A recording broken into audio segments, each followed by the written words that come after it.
ஹரஹர சங்கர ஜெய ஜெய சங்கர காஞ்சி சங்கர காமகோடி சங்கர. அதிகமான துன்பம் ஏற்படும் போது அனைவருமே சொல்லி வருந்தும் ஒரே வார்த்தை தலையெழுத்து என்பதுதான். இந்த தலையெழுத்து என்பது பிரம்மன் ஒவ்வொருவருக்கும் பிறக்கும் போது அவர்களின் நெற்றியில் எழுதுவது என சிலர் சொல்வதுண்டு.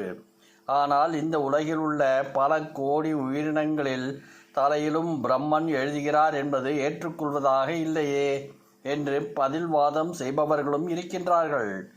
உண்மையில் தலையெழுத்து என்பது எதை குறிப்பிட்டு சொல்லப்படுகிறது என்பதை தெரிந்து கொள்ளும் ஆர்வமே இந்த கேள்வி ஏற்படுவதன் அடிப்படை காரணமாகும். ஆன்மீகத்தின்படி தலையெழுத்து என்பது நம்முடைய கர்மாவையே குறிக்கின்றது. நம்முடைய வாழ்க்கையில் ஏற்படும் நன்மை தீமைகள் இந்த கர்மாவின் அடிப்படையிலேயே ஏற்படுகிறது என்று சொல்லப்படுகிறது. ஆனால் நன்மைகள் நடக்கும்போது யாரும் தலையெழுத்து பற்றி சிந்திப்பது கிடையாது. ஏதாவது துன்பம் வரும்போது மட்டும் தலையெழுத்து பற்றி எண்ணம் அனைவருக்கும் வருகின்றது. என் தலையெழுத்து மாறாதா? என் வாழ்க்கையில் ஏதாவது ஒரு தருணத்தில் கேட்காதவர்களை விரல் விட்டு எண்ணிவிடலாம். ஆன்மீகத்தில் நாட்டமே இல்லாதவர்களாக இருந்தாலும் இந்த கேள்வியும் எண்ணமும் நிச்சயம் ஏற்பட்டிருக்கும். கர்மாவோ தலையெழுத்தோ எதுவாக இருந்தாலும் அதை மாற்ற முடியுமா என்று கேட்டால் பக்தியால் அதை மாற்ற முடியும் என்று சொல்லப்படுகிறது. அப்படி தலையெழுத்து மாற வேண்டும் என்றால் என்ன செய்ய வேண்டும் என்று கேட்பவர்களுக்கு பதில் இதோ.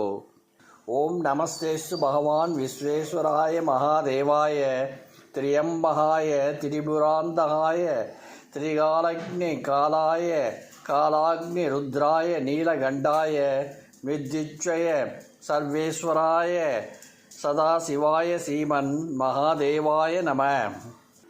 சிவபெருமானின் சக்தி வாய்ந்த திருநாமங்களை சொல்லி அவரை வணங்கி சரணடைவதாக சொல்வதே இந்த மந்திரத்தின் அர்த்தமாகும். தினமும் அதிகாலையில் எழுந்து காலையில் குளித்துவிட்டு மனதில் சிவபெருமானை நினைத்து இந்த மந்திரத்தை சொல்லி சிவனுக்கு அபிஷேகம் செய்ய வேண்டும். இது மிகவும் சக்தி வாய்ந்த சிவ மந்திரமாக கருதப்படுகிறது. இந்த மந்திரத்தை முழு நம்பிக்கையுடன் தினமும் அதிகாலை வேளையில் சொல்ல சொல்ல சிவபெருமானின் அருளால் நம்முடைய கெட்ட கர்மாக்கள் கரைய துவங்கி நம்முடைய வாழ்க்கையே மாறும், நன்மைகள் அதிகரிக்கும். ஓம் தத் புருஷாய வித்மஹே மகாதேவாய தீமஹி தன்னோ ருத்ர பிரச்சோதயாது. இது சிவனின் ஆற்றல் அருள் நமக்கு கிடைப்பதை தடுக்கும் விஷயங்களை தகர்த்து சிவன் மீதான ஈர்ப்பை தூண்டும் ஆற்றல் கொண்ட மந்திரமாகும். தினமும் பிரம்ம முகூர்த்த நேரத்தில் குளித்துவிட்டு சுத்தமாக இந்த மந்திரத்தை 108 முறை உச்சரிப்பதால் தலையெழுத்து மாறும் என்று சொல்லப்படுகிறது.